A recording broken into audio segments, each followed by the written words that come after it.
ನಮಸ್ತೆ, ಜೈ ಹಿಂದ್. ಸೈನಿಕ ಅಕಾಡೆಮಿ ಮೈಸೂರು ವತಿಯಿಂದ ಕೊಡುವಂತ ವಿಡಿಯೋ ಎಲ್ಲವೂ ಕೂಡ ನಮ್ಮ ಆಕಾಂಕ್ಷೆಗಳಿಗೆ, ವಿಶೇಷವಾಗಿ ಡಿಫೆನ್ಸ್ ಸೆಕ್ಟರ್ಗೆ ಮಕ್ಕಳಿಗೆ ಬಹಳಷ್ಟು ಅನುಕೂಲ ಆಗ್ತಾರನ್ನ ನಾವು ಗಮನಿಸ್ತಾ ಇದ್ದೀವಿ. ಈಗಾಗಲೇ ಬಹಳಷ್ಟು ವಿಡಿಯೋಗಳನ್ನು ತಿಳಿಸಿದ್ದೆ. ಅಗ್ನಿಪಥ್ ಸ್ಕೀಮ್ ಬಿಟ್ಟಿರುವಂತ 4 ವರ್ಷ ಇದು ಜಸ್ಟ್ ಟ್ರಯಲ್ ಅಂತ ಅನ್ಕೊಂಡ್ಬಿಡಿ, ಒಂದು ಎಕ್ಸ್ಪೀರಿಯನ್ಸ್ ಅನ್ಕೊಂಡ್ಬಿಡಿ. ಈ 4 ವರ್ಷದಲ್ಲಿ ಬರುವಂತಹ ಫೀಡ್ಬ್ಯಾಕ್, ಮಕ್ಕಳ ಮನಸ್ಥಿತಿ, ಜನಗಳ ಮತ್ತು ದೇಶದ ಒಳಗಡೆ ಇರುವಂತಹ ರಾಜಕೀಯವಾಗಿ ಅಥವಾ ಸಂಸದ ನಡೆಯುವಂತ ವಿಚಾರ ಪ್ರಚಾರಗಳಿಂದ ಬಹಳಷ್ಟು ಬದಲಾವಣೆಗಳನ್ನ ಕಾಣ್ತೀವಿ ಅಂತ ನಾನು ಹೇಳಿದೆ. ಈಗಾಗಲೇ ಹೌದು, ನಿಜ. 8 ಪೇ ಕಮಿಷನ್ ಇನ್ನೂ ಕೂಡ ಅನೌನ್ಸ್ ಆಗಿಲ್ಲ. ಈಗಾಗಲೇ ನಮ್ಮ ಸೆಂಟ್ರಲ್ ಹೋಮ್ ಮಿನಿಸ್ಟರ್ ಆಗಿರುವಂತ ಅಮಿತ್ ಶಾ ಅವರು ಆಗ್ಲೇ ಪ್ರತಿ ರಾಜ್ಯದ ಮಿನಿಸ್ಟರ್ಗಳಿಗೆ ಅನೌನ್ಸ್ ಮಾಡಿದ್ದಾರೆ, ಬೇಡಿಕೆ ಇಟ್ಟಿದ್ದಾರೆ. ನೋಡಿ, ಪ್ರತಿ ರಾಜ್ಯದಲ್ಲೂ ಕೂಡ ನಮ್ಮ ಅಗ್ನಿವೀರ್ ಮಕ್ಕಳಿಗೆ ಯಾರು 4 ವರ್ಷ ಮುಗಿಸಿ ಭಾರತೀಯ ಸೇನೆಯಲ್ಲಿ ಸೇವೆ ಸಲ್ಲಿಸಿ ಹಿಂದಿರುಗ್ತಿದ್ದಾರೆ ಅಂತ ಮಕ್ಕಳಿಗೆ ಒಂದು ಒಳ್ಳೆಯ ಅವಕಾಶ, ಅವರ ಒಂದು ಸದ್ಬಳಕೆ ಮಾಡ್ಕೊಳ್ಳಿ. ಅವರಲ್ಲಿ ಬಹಳಷ್ಟು ನಾಲೆಜ್ ಇದೆ, ಬಹಳಷ್ಟು ಅವರಲ್ಲಿ ದೇಶ ಪ್ರೇಮ ಹುಟ್ಟಿದೆ, ಬಹಳಷ್ಟು ಶಿಸ್ತಿನಿಂದ ಸಿಪಾಯಿಗಳಾಗಿದ್ದಾರೆ. ಇಂಥ ಮಕ್ಕಳುಗಳ ಒಂದು ಆಲೋಚನೆ, ವಿಚಾರಗಳ ಅನುಭವಗಳನ್ನ ತಮ್ಮ ರಾಜ್ಯದ ಸರ್ಕಾರಿ ನೌಕರಿಗಳಿಗೆ ಬಳಸ್ಕೊಳ್ಳಿ ಅಂತ ಹೇಳಿದ್ದಾರೆ. ಅದು ನೀವು ಗಮನಿಸಬಹುದು, ತಿಳಿಸಿದ್ದಾರೆ. ಎಲ್ಲ ರಾಜ್ಯ ಸರ್ಕಾರಿ ಹುದ್ದೆಗಳಲ್ಲಿ 20% ಮೀಸಲಾತಿ, 100ಕ್ಕೆ 100 ಪಬ್ಲಿಕ್ ಇಂದ ತಗೊಂಡ್ರೆ 20% ಕಂಪ್ಲೀಟ್ ನಮ್ಮ ಅಗ್ನಿವೀರ್ ಮಕ್ಕಳನ್ನು ತಕೊಳ್ಳಿ ಅಂತ ಬೇಡಿಕೆ ಇಟ್ಟಿದ್ದಾರೆ. ಆ ಕಾರಣ ತಿಳಿಸ್ತಾ ಹೋಗ್ತೀನಿ. ಅಗ್ನಿವೀರರ ಭವಿಷ್ಯ ಭದ್ರಪಡಿಸಲು ಕೇಂದ್ರದಿಂದ ಕರೆ. ನೋಡಿ, ಅವರಿಗೆ ನಾವು ಹೇಳ್ತೀವಿ, ಅವ್ರು ಕೂಡ 4 ವರ್ಷ ಯಂಗ್ಸ್ಟರ್ಸ್ ಗಳನ್ನ ಕೆಲಸ ಮಾಡಿಸ್ಕೊಂಡು ತಳ್ಬಿಡ್ತಾರೆ, ಎಸ್ಬಿಡ್ತಾರೆ, ಬೀಳಿಸ್ಬಿಡ್ತಾರೆ, ಅವ್ರ ಕಡೆ ಗಮನನೇ ಕೊಡಲ್ಲ, ಏನೇನೋ ಅಪಪ್ರಚಾರಗಳು ಅಥವಾ ರಾಜಕೀಯವಾಗಿ ಬೇರೆ ರೀತಿಯಲ್ಲಿ ಬಹಳಷ್ಟು ಇದನ್ನ ಗೊಂದಲಕ್ಕೆ ಮಕ್ಕಳುಗಳನ್ನ ಹೀಡ್ ಮಾಡ್ತಾರೆ. ನಮ್ಗೆ ಬಹಳ ಮೊದಲು ಯೋಚನೆ ಮಾಡ್ಬೇಕಂತದ್ದು, ನಮ್ಮ ದೇಶ ಮೊದಲು, ನಮ್ಮ ದೇಶ ಚೆನ್ನಾಗಿರ್ಬೇಕು. ಅಕಸ್ಮಾತ್ ಎಲ್ಲರೂ ಸ್ವಾರ್ಥಿಗಳಾಗಿ ನನಗೆ ದುಡ್ಡು ಸಂಪಾದನೆ ಆಗಬೇಕು, ಸೌಲಭ್ಯಗಳು ಬೇಕು ಅಂತ ಎಲ್ಲ ಅದೇ ತರ ಯೋಚನೆ ಮಾಡ್ತಾ ಇದ್ರೆ ನಮ್ಮ ಭಗತ್ ಸಿಂಗ್ ಜಿ ಅವರ ಹೆಸರು ಇಲ್ಲಿ ಉಳ್ಕೊಳ್ತಿರ್ಲಿಲ್ಲ, ಅಳಿಸೋಗ್ತಿತ್ತು. ಸುಭಾಷ್ ಚಂದ್ರ ಬೋಸ್ ಜಿ ಅವರ ಹೆಸರು ಉಳ್ಕೊಳ್ತಿರ್ಲಿಲ್ಲ, ಆಜಾದ್ ಚಂದ್ರಶೇಖರ್ ಜಿ ಅವರ ಹೆಸರು ಉಳಿತಿರ್ಲಿಲ್ಲ, ಕಿತ್ತೂರು ರಾಣಿ ಚೆನ್ನಮ್ಮ ಅವರ ಹೆಸರು ಉಳಿತಿರ್ಲಿಲ್ಲ, ಕ್ರಾಂತಿವೀರ ನಮ್ಮ ಸಂಗೊಳ್ಳಿ ರಾಯಣ್ಣ ಅವರ ಹೆಸರು ಉಳಿತಿರ್ಲಿಲ್ಲ, ಝಾನ್ಸಿ ರಾಣಿ ಲಕ್ಷ್ಮೀಬಾಯಿ ಅವರ ಹೆಸರು ಉಳಿತಿರ್ಲಿಲ್ಲ. ಇವರೆಲ್ಲ ಹೆಸರು ಈಗಲೂ ಕೂಡ ಇದೆ. ಅವರ ಮೂರ್ತಿನ ಪೂಜೆ ಮಾಡ್ತಾ ಇದೀವಿ, ಪ್ರತಿ ವರ್ಷನೂ ಕೂಡ ಅವರ ಜಯಂತಿನ ಆಚರಿಸ್ತಾ ಇದೀವಿ ಅಂತಂದ್ರೆ ಅವರು ನಿಸ್ವಾರ್ಥವಾಗಿ ದೇಶಕ್ಕೋಸ್ಕರ ದುಡಿದಂತ ಸತ್ಯವಾದಂತ ಸಿಪಾಯಿಗಳವರು. ಅದಕ್ಕೋಸ್ಕರನೇ ನಮ್ಮ ಡ್ಯೂಟಿ ಯಾವಾಗಲೂ ಕೂಡ ಸ್ವಇಚ್ಛೆಯಿಂದ ನಿಸ್ವಾರ್ಥವಾಗಿ ಮಾಡಬೇಕು, ದೇಶಕ್ಕೋಸ್ಕರ ಅಂತ ಹೇಳಲಿಕ್ಕೆ ಇಷ್ಟಪಡ್ತೀನಿ. ಕರ್ನಾಟಕ ಸೇರಿ ಎಲ್ಲ ರಾಜ್ಯಗಳಿಗೆ ಪತ್ರ ಕೊಡಲಾಗಿದೆ.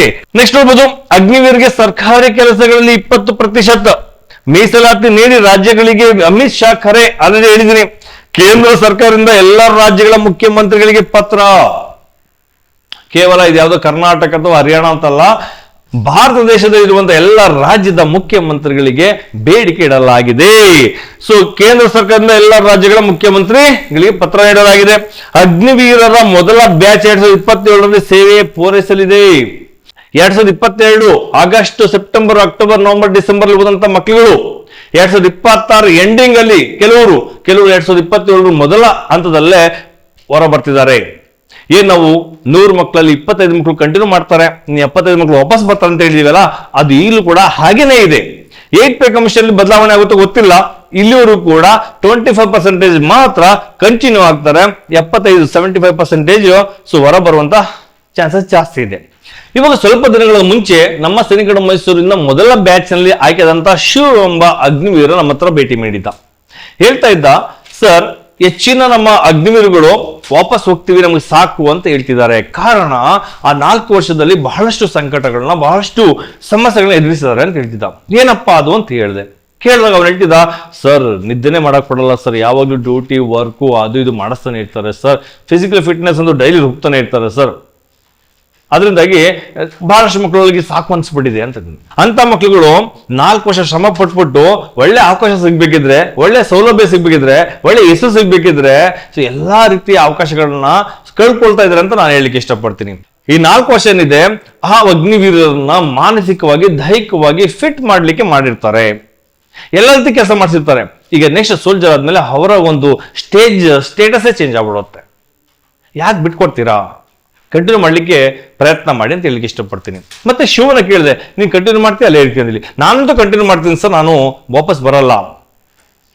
ನನಗೆ ಮುಂದೆ ಮಾಡ್ಬೇಕು ಅನ್ನೋ ಆಸಕ್ತಿ ಇದೆ, ನಂತರನೇ ಸುಮಾರು ಜನ ಇದ್ದಾರೆ ಇಲ್ಲ ಅಂತಲ್ಲ, ಆದ್ರೆ ಹೆಚ್ಚಿನ ಮಕ್ಕಳುಗಳು ವಾಪಸ್ ಬರಲಿ ಪ್ರಯತ್ನ ಮಾಡ್ತೀರ ಅಂತ ಹೇಳ್ದ. ನೋಡಿ, ವಾಪಸ್ ಬಂದ್ರು ಕೂಡ ತೊಂದರೆ ಇಲ್ಲ, ಕಂಟಿನ್ಯೂ ಮಾಡಿದ್ರು ತೊಂದರೆ ಇಲ್ಲ.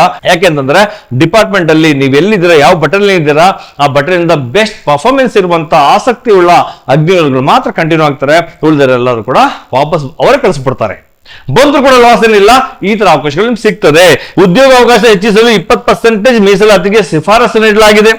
ಯುವಕರ ಸೇವೆಗಳನ್ನು ರಾಜ್ಯದ ಕಾನೂನು ಮತ್ತು ಸುವ್ಯವಸ್ಥೆಗೆ ಬಳಸಲು ಉದ್ದೇಶ. ನಾನು ಮೊದಲೇ ಯಾವಾಗ ಅಗ್ನಿಪಥ್ ಸ್ಕೀಮ್ ಬಿಟ್ಟ ಅದಕ್ಕೆ ಮುಂಚೆ ಟಿಒಡಿ ಅಂತ ಹೇಳಿದ್ದ, ಟೂರ್ ಆಫ್ ಡ್ಯೂಟಿ ಅಂತ ಹೇಳಿದ, ಅವಾಗಲೇ ಕ್ಲಿಯರ್ ಆಗಿ ಬಿಡಿದೆ ಈ ಅಗ್ನಿಪಥ್ ಸ್ಕೀಮ್ ಮಾಡೋ ಉದ್ದೇಶ ಏನು ಅಂತೇಳಿ. ನನ್ನ ಹತ್ರ ಎಷ್ಟೋ ಪೇರೆಂಟ್ಸ್ ಬರ್ತಾರೆ, ಕೆಲವು ಅಧಿಕಾರಿಗಳು ಬರ್ತಾರೆ, ಕೇಳ್ತಾರೆ ಅಗ್ನಿವೀರ ಅಂತ ಮಕ್ಕಳಿಗೆ ಅನುಕೂಲ ಆಗುತ್ತಾ, ದೇಶಕ್ಕೆ ಅನುಕೂಲ ಆಗುತ್ತೆ ಅಂತೇಳಿ. ಖಂಡಿತ ಅದೊಂದು ಹೇಳ್ತೀನಿ, ನಾನು 4 ವರ್ಷ ಮುಂಚೆ ಹೇಳಿದಂತ ಮಾತು ಇವಾಗ ಸತ್ಯ ಅನ್ನೋದನ್ನ ನೀವು ಕೂಡ ನೋಡ್ತಾ ಇದ್ದೀರಾ. ನಿಮಗೆ 4 ವರ್ಷ ಮುಂಚೆ ನಾನು ವಿಡಿಯೋ ಕೊಟ್ಟಂತ ನೋಡ್ಬೋದು. ನಮ್ಮ ಭಾರತ ದೇಶದ ಯುವ ಪೀಳಿಗೆಯನ್ನ ಸುದೃಢವಾಗಿ ಅವ್ರನ್ನ ತಯಾರು ಮಾಡ್ಲಿಕ್ಕೆ, ಸತ್ಪ್ರಜೆಯಾಗಿ ತಯಾರು ಮಾಡ್ಲಿಕ್ಕೆ, ಅವ್ರ ದುಶ್ಚಟದಿಂದ ದೂರ ಇಡ್ಲಿಕ್ಕೆ, ವಿದ್ಯಾವಂತನ ಮಾಡಲಿಕ್ಕೆ, ಬುದ್ಧಿವಂತನ ಮಾಡಲಿಕ್ಕೆ, ಶಕ್ತಿವಂತ ಮಾಡಲಿಕ್ಕೆ, ಜ್ಞಾನವಂತನ ಮಾಡಲಿಕ್ಕೆ, ಅಪಾರ ದೇಶದ ಭಕ್ತಿ ಹೆಚ್ಚಿಸೋದಕ್ಕೋಸ್ಕರ ಈ ಒಂದು ಯುವ ಪೀಳಿಗೆಗೆ ಅಗ್ನಿಪಥ್ ಸ್ಕೀಮ್ ನ ಕೊಡ್ಲಾಗ್ತಾ ಇದೆ. ಮನೆಗೆ ಒಬ್ಬ ಸೈನಿಕ ಇತ್ತು ಅಂದ್ರೆ ನಮ್ಮ ದೇಶದಲ್ಲಿ ಇರುವಂತಹ ಕರಪ್ಷನ್ ನಿಂತೋಗುತ್ತೆ, ಕಡಿಮೆ ಆಗೋಗುತ್ತೆ ಅಥವಾ ನಿಂತೋಗುತ್ತೆ. ಒಳಗಡೆ ಇರುವಂತಹ ಸಮಸ್ಯೆಗಳು, ಧರ್ಮ ಜಾತಿ ಭೇದ ಭಾವಗಳೆಲ್ಲವೂ ಕಡಿಮೆ ಆಗೋಗುತ್ತೆ, ಸಮಾನತೆ ಒಂದು ಹಕ್ಕು ಬರ್ತದೆ. ಇದಕ್ಕಿಂತ ಹೆಚ್ಚು ಹೊರದೇಶ ನಮ್ಮ ದೇಶ ನೋಡಿದ್ರೆ ಭಯ ಪಡುತ್ತೆ. ಯಾಕೆಂದ್ರೆ ಇವಾಗ ಕೇವಲ 14 ಲಕ್ಷ ಇರುವಂತ ಸೈನಿಕರು ಮಾತ್ರ ಅಲ್ಲ, ಪ್ರತಿಯೊಬ್ಬರು ಮನೆಯಲ್ಲೂ ಕೂಡ ಒಬ್ಬ ಸೈನಿಕ ಇದ್ದಾನೆ. ಅದರಂತ ಕೋಟಿ ಸೈನಿಕರುಗಳು ಭಾರತ ದೇಶದಲ್ಲಿ ಇದ್ದಾರೆ. ಯಾವುದೋ ಒಂದು ಯುದ್ಧ ಆಗ್ಲಿ, ಹೊಳ್ಳುವಾರಾಗ್ಲಿ, ಆಗ ಕೇವಲ ಅವನಿಗೆ ಬಂದು ಕೊಟ್ಬಿಟ್ಟು ಹೋಗಿ ಯುದ್ಧ ಮಾಡು ಅಂತ ಹೇಳ್ಬೋದು ಅಷ್ಟೇ. ಡೈರೆಕ್ಟ್ ಯಂಗ್ಸ್ಟರ್ಸ್ ಇರ್ತಾರೆ, ಯುದ್ಧ ಮಾಡಿ ನಿಂತ್ಕೊಂಡ್ಬಿಡ್ತಾರೆ. ಯಾಕಂದ್ರೆ ನಾವು ಎಕ್ಸರ್ಸೈಸ್ ಆಗಿದ್ರು ಕೂಡ ನಮ್ಗೆ ಇವಾಗಲೂ ಕೂಡ ಕರೆ ಮಾಡೋದು ನಾವು ಹೋಗಿ ರೆಡಿ ಇರ್ತೀವಿ ಅಂತಂದ್ಮೇಲೆ 4 ವರ್ಷ ಸರ್ವಿಸ್ ಕೊಟ್ಟಿರುವಂತ ನಮ್ಮ ಅಗ್ನಿವೀರಗಳು ಎದೆಗೊಂದಕ್ಕೆ ಚಾನ್ಸ್ ಇರೋದಿಲ್ಲ. ಹಾಗಾದ್ರೆ ನೆಕ್ಸ್ಟ್ ನೋಡಿ, ಹರಿಯಾಣ ರಾಜ್ಯ ಈ ನಿಟ್ಟಿನಲ್ಲಿ ಮಹತ್ವದ ನಿರ್ಧಾರ ಕೈಗೊಂಡಿದೆ. ಹರಿಯಾಣ ಈಗಾಗಲೇ ಜನ ತಗೊಂಡಾಗಿದೆ, ಡಿಸಿಷನ್ ಕೊಟ್ಟುಬಿಟ್ಟಾಗಿದೆ, ಅಪ್ರೂವಲ್ ಮಾಡಿಬಿಟ್ಟಿದೆ. 20% ಕಂಪ್ಲೀಟ್ ಕೊಡಲಾಗಿದೆ, ಅಗ್ನಿವೀರರಿಗೆ ಕೊಡಿತು ಹೇಳ್ಬಿಟ್ಟಿದೆ. ಉತ್ತರಾಖಂಡ್ ಮತ್ತು ಹಿಮಾಚಲ ಪ್ರದೇಶ ಕೂಡ ಪರಿಶೀಲಿಸುತ್ತಿದೆ. ಇದು ಕೊಡ್ಬೇಕಾ ಬೇಡವಾ ಅಂತೇಳಿ ಅವರು ಕೂಡ ಯೋಚನೆ ಮಾಡ್ತಿದ್ದಾರೆ. ನೆಕ್ಸ್ಟ್, ಸೈನಿಕ ಕಲ್ಯಾಣ ಇಲಾಖೆಯ ನಿರ್ದೇಶಕರಿಂದ ವಿಸ್ತೃತ ವರದಿ ಸಲ್ಲಿಕೆ. ಆ ವರದಿಯನ್ನು ಕೂಡ ಸೈನಿಕ ಕಲ್ಯಾಣ ಇಲಾಖೆ, ಪ್ರತಿ ರಾಜ್ಯದ ಪ್ರತಿ ಜಿಲ್ಲೆಯಲ್ಲೂ ಕೂಡ ಸೈನಿಕ ಕಲ್ಯಾಣ ಇಲಾಖೆ ಇರ್ತದೆ, ಅವರಿಂದ ಕೂಡ ವರದಿನ ಕೊಡಲಾಗಿದೆ. ಅಗ್ನಿವೀರಿಗೆ ಅರಣ್ಯ ರಕ್ಷಣೆ. ನೋಡಿ, ಅಗ್ನಿವೀರಿಗೆ ಎಲ್ಲೆಲ್ಲಿ ಸಿಗ್ಬಹುದು ಅನ್ನೋ ಕೆಲಸ, ಇದು ಕನ್ಫ್ಯೂಷನ್. ಸರ್ ಯಾವಾಗಲೂ ಪೊಲೀಸ್ ಸಿಗ್ಬಿಡುತ್ತಾ, ನಾನು ಪೊಲೀಸ್ ಹೋದ್ರೆ ಕಾನ್ಸ್ಟೇಬಲ್ ಆಗ್ಬಿಡ್ತೀನ, ಯಾವ್ದು KSRP-ನ, CAR, DR, ಸಿವಿಲ್ ಇಷ್ಟನ್ನು ಸಿಗೋದು ಇಲ್ಲ. ನಿಮ್ಗೆ ಸಿಗುವಂತ ಅವಕಾಶಗಳು ನೋಡಿ, 10th ಮೇಲೆ ಅಥವಾ PUC ಮೇಲೆ ನಿಮ್ಮ ಎಜುಕೇಶನ್ ಮೇಲೆ ಡಿಪೆಂಡ್ ಮಾಡಿ, ನಿಮ್ಮ ಕಾಂಪಿಟೇಟಿವ್ ಎಕ್ಸಾಮ್ಸ್ ನಿಮ್ಮ ಒಂದು ಐಕ್ಯೂನ ಚೆಕ್ ಮಾಡಿ, ಯಾವ್ದ್ರಲ್ಲಿ ನೀವು ಎಕ್ಸಾಮ್ ನ ಪಾಸ್ ಮಾಡ್ಕೊಳ್ತಾರ ಅದ್ರ ಮೇಲೆ ಡಿಪೆಂಡ್ ಮಾಡ್ತಾರೆ. ಬಂದ ತಕ್ಷಣ ನಿಮ್ಗೆ ಡೈರೆಕ್ಟ್ ಆಗಿ ನಿಮ್ಗೆ ಡ್ಯೂಟಿ ಕೆಲಸ ಕೊಟ್ಬಿಡಲ್ಲ, ನೀವು ಕೂಡ ಎಕ್ಸಾಮ್ ಬರೀಬೇಕಾಗುತ್ತೆ, ಫಿಸಿಕಲ್ಗೆ ನೀವು ಹೋಗ್ಬೇಕಾಗುತ್ತೆ. ಫಿಸಿಕಲ್ ಒಂದು ಎಕ್ಸ್ಕ್ಯೂಸ್ ಕೊಡ್ಬೋದು, ನೀವು ಆಲ್ರೆಡಿ ಫಿಟ್ ಇದ್ದೀರಾ ಅಂತೇಳಿ.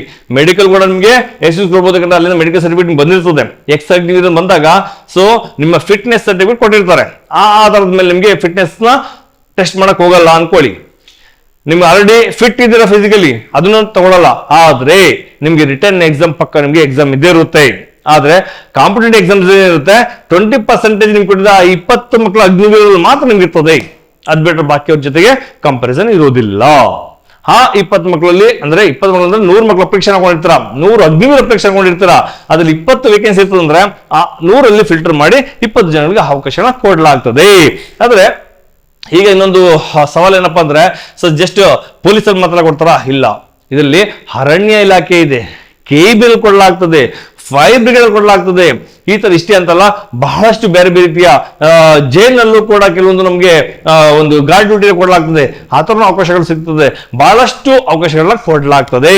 ನೆಕ್ಸ್ಟ್ ಹಾಗಾದ್ರೆ ಇದು ಹಿಂದಿನಲ್ಲಿ ಬಂದಿರುವಂತಹ ಒಂದು ಪತ್ರಿಕೆಯ ವರದಿ.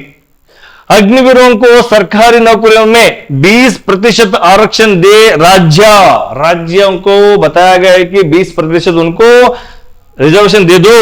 ಅಮಿತ್ ಶಾ बताया. ಅಮಿತ್ ಶಾ ಕೌನ್ ಹೈ? ಯಾರು? ನಮ್ಮ ಸೆಂಟ್ರಲ್ ಹೋಮ್ ಮಿನಿಸ್ಟರ್. ಇದರಲ್ಲೂ ಅದೇ ನಾನು ಈ ಕನ್ನಡದಲ್ಲಿ ಅದನ್ನೇ ಇದರಲ್ಲಿ ವರದಿನ ಕಂಪ್ಲೀಟ್ ಕೊಡಲಾಗಿದೆ.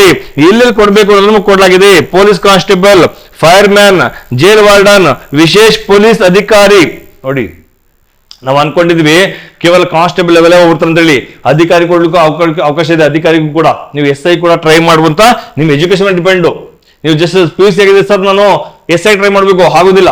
ನೀವು PUC ಆದ್ರೆ ತಗೊಳ್ಳಲ್ಲ, ಡಿಗ್ರಿ ಆಗಿರ್ಬೇಕು. ಡಿಗ್ರಿ ಆಗಿದ್ರೆ ಇಲ್ಲೂ ಕೂಡ ಅವಕಾಶ ಸಿಗ್ತದೆ. ಇದರ ಬಹಳಷ್ಟು ನಿಮ್ಗಳಿಗೆ ಅವಕಾಶ ಸಿಗ್ತದೆ.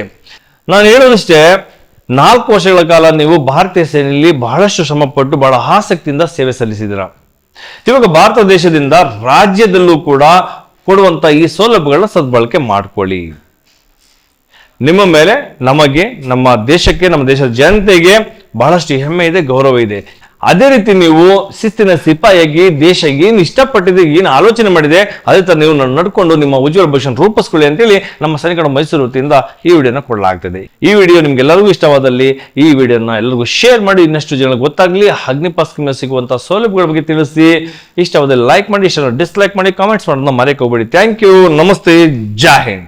ಹೆಚ್ಚಿನ ಮಾಹಿತಿಗಾಗಿ ಹಿಂದೆ ಕರೆ ಮಾಡಿ 9901238879 082129546777 9638116177 7204563747.